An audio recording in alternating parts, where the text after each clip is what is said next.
Tekanan zat dan penerapannya dalam kehidupan sehari-hari. Tekanan hidrostatik fluida adalah zat yang dapat mengalir.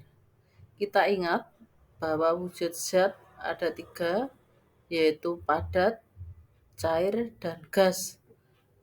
Zat yang tergolong fluida adalah cair dan gas.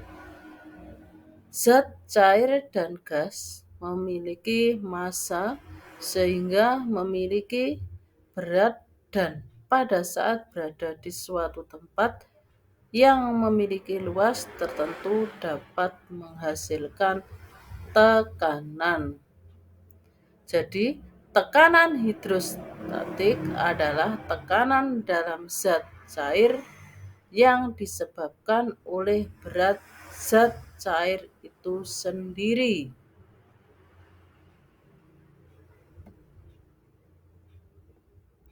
Yang kedua adalah bejana berhubungan. Jika bejana berhubungan diisi zat cair yang sama dalam keadaan setimbang, permukaan zat cair dalam bejana-bejana terletak kepada satu bidang datar. Hukum tersebut tidak berlaku bila tekanan di atas bejana tidak sama. Yang kedua, diisi dua atau lebih macam zat cair. Yang ketiga, digoyang-goyangkan. Yang keempat, salah satu bejana merupakan pipa kapiler.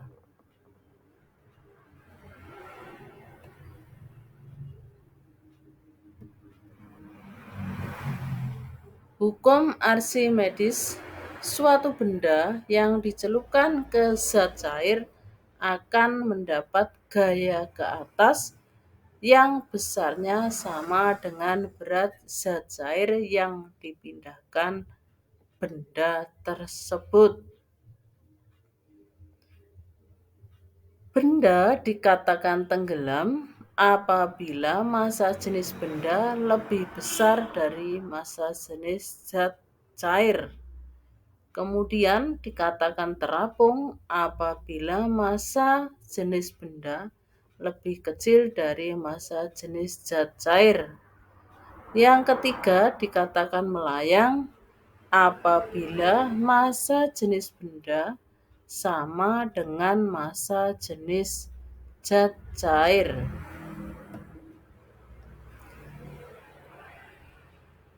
Penggunaan prinsip Archimedes contohnya adalah pada kapal laut, galangan kapal, hidrometer, dan jembatan ponton.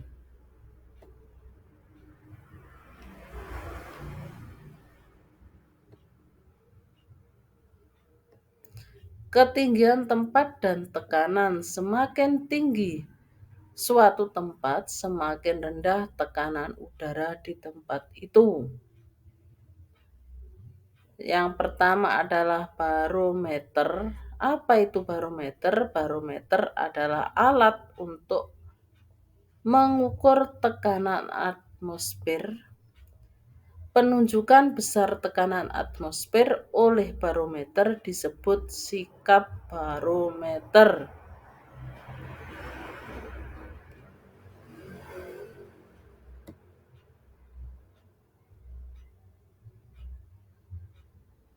Contoh soal, Kota Ambarawa berada pada ketinggian 500 meter dari permukaan laut. Berapa tekanan udara di kota tersebut? Silahkan dicoba dikerjakan. Selanjutnya adalah hukum Boyle. Hukum Boyle menyatakan bahwa hasil kali antara tekanan dan volume gas dalam ruang tertutup adalah tetap, asalkan suhunya juga tetap. Hukum Boyle berlaku jika suhu tetap tetapi tekanan dan volume berubah. Kemudian massa gas tetap, tidak ada kebocoran gas.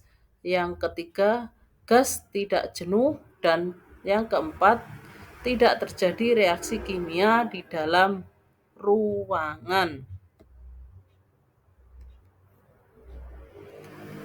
Tekanan zat cair dalam tubuh manusia. Yang pertama, osmosis dan tekanan osmotik.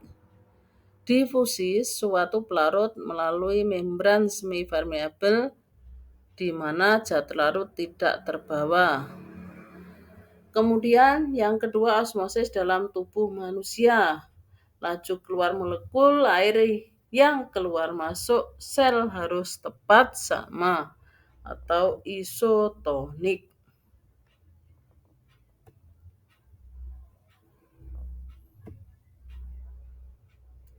Tekanan zat cair dalam tubuh. Tekanan pada zat cair mengalir. Penggunaan prinsip tekanan hidrostatis pada infus. Tekanan dan aliran dalam tubuh. Air mengalir dari tekanan yang lebih tinggi ke yang lebih rendah.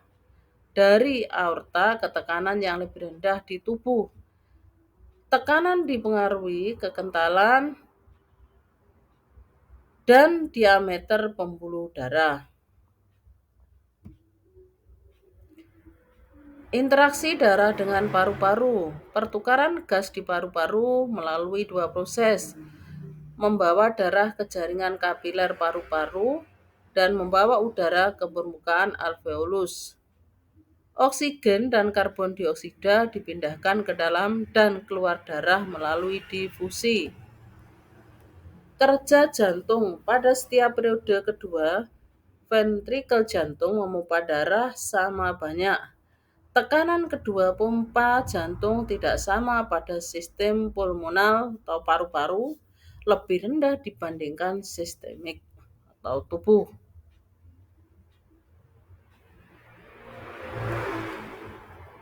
Transportasi air dan garam mineral pada tumbuhan.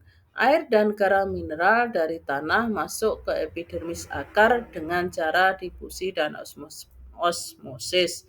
Air dari akar dapat mencapai batang hingga daun karena adanya kapilaritas. Sekian, terima kasih.